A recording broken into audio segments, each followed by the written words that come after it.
Louisiana beer reviews, BrewDog's 5 a.m. Saint. And right now it's just after 5 a.m. 10 minutes after 5. I wanted to do it at exactly 5, but got held up a little bit.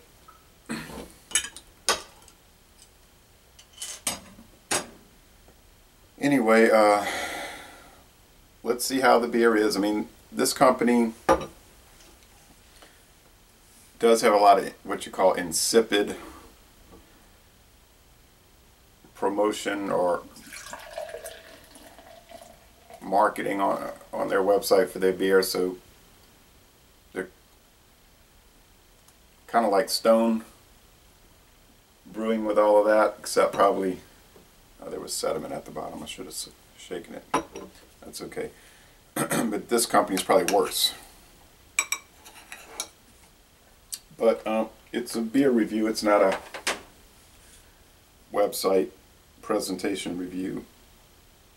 5% alcohol, 25 international bitterness units. So that's pretty mild. They say it's like, they say on the website, uber hopped. How is 25 IBUs over hopped? Maris, Otter, Caramel, Munich, Crystal, and Dark Crystal malts. The hops are Nelson Sauvin and Amarillo. Then they have dry hops, Simcoe, Cascade, Centennial, Arcanum, and again Nelson Sauvin. It gets a very good score on Beer Advocate, which would be a B+. If it was a history test. 96 out of 100 on Rate Beer, however, so much higher on Rate Beer, and a 100 out of 100 for the style. And a most excellent score on the Beer and Me. I never had it. I bought this at Cuesta Pace in Covington, Louisiana, and the price was low. So it's supposed to be 5 a.m. Saint. Let's check it out. Now the head is sort of soapy at the top. It's cream colored in the appearance. It's dark outside, but it's hazy and rust red. You can't see through it, so it's pretty opaque. And I think if I'd have shaken the bottom, it'd be even more opaque. Okay. Normally at this time of the morning, I do eat breakfast. I have some grits and a hot dog. Sorry, my voice is a little hoarse. My throat felt dry last night. Already prayed. But I usually drink coffee with this. With breakfast. I have 2 cups left to drink. I already drank 1 cup.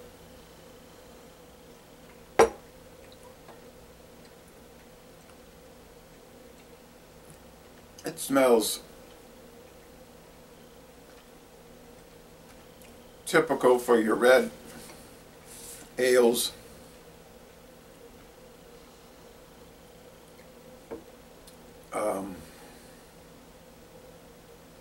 It's like a rich barley malt. You can pick up the hop oils for sure. There might be a little citrus in there. I say might. Tannic qualities. It's nothing too exotic or anything. It just smells like a red ale. They have that tea-like or I don't even know how to describe it. It just, they all smell similar. Let's go with the flavor.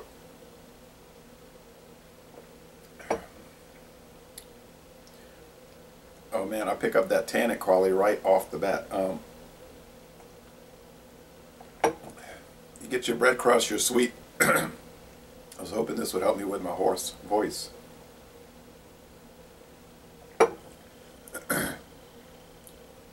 You could be pollen because it's all in the air, and I thought I wasn't going to be affected anymore. But it's, anyway, it's sweet, bready, barley malt, a light, not really uber hopped. That is not the case, but it is a noticeable hop bitterness, not strong by any stretch of the imagination, not even close to harsh.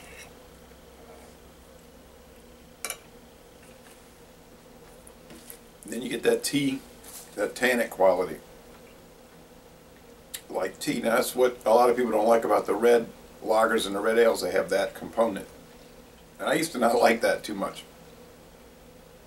But it's kind of grown on me.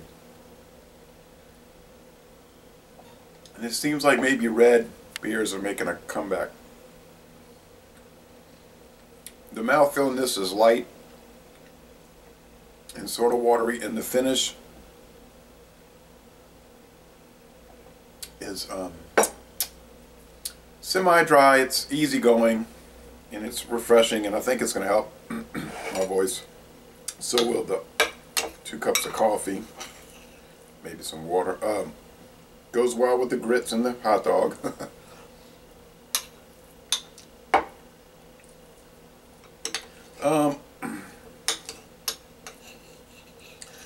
But it's not that different from other red ales or red lagers. I'm going to say that right now. It's good. It's not anything unique, except that it's got the little elevated hop bitterness and the citrus quality, which gives it sort of an IPA character. Sort of.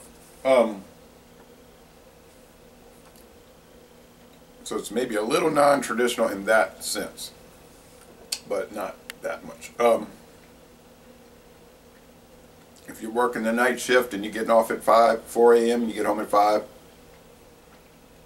and you want one, it's a good choice. Now, the Samuel Adams Red, whatever that one's called, the red one, that would be competitive with this. So I'm going to say A-. I'm not going to go as high as Rape Beer and give it that such a high score, but I'm not going to go as low as Beer Ivy and say just very good. I'm going to kind of like be around that area of excellent, A-, and whereas the Beer and Me is saying A. But I think I'm being fair, and it is a delicious beer, and I really can't find fault with it. So, and as far as the sediment goes, which I'm not going to be able to get it loose now because I didn't leave enough liquid in there. That's just going to give it more of a tannic quality and a little bit more of a how to describe it, a husky aspect to it. I think that's what a lot of times happens when you put that stuff. Well, it's coming loose with a little bit that stuff in there, but it's not going to be like profoundly different. So, les bon temps relais. I'm going to end this review by saying y'all come on down to southeastern Louisiana. Now, artifacts, I keep forgetting to show them, and I almost forgot this morning. This is an old sword from the Knights of Columbus. I cannot use this sword. I'm only a 3rd degree knight. You have to be exemplified to the 4th degree, which I have not done, and may never do, but might do. But this was my father's uncle's sword. My father is not a knight. I said, how would you like to join the Knights of Columbus? And he says, nope. He's not into that kind of stuff. But it's pretty tarnished, you see, on there.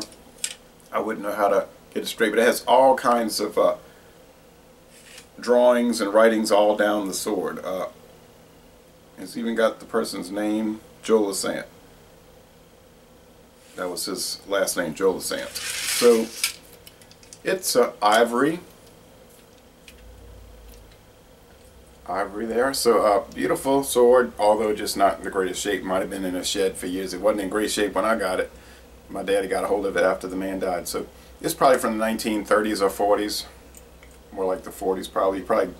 He probably joined it after he got out of World War II. But I don't know, he could have joined when he was 18, which would have been in the 30s. So, les bon temps roulé again, and thank you for watching this video production.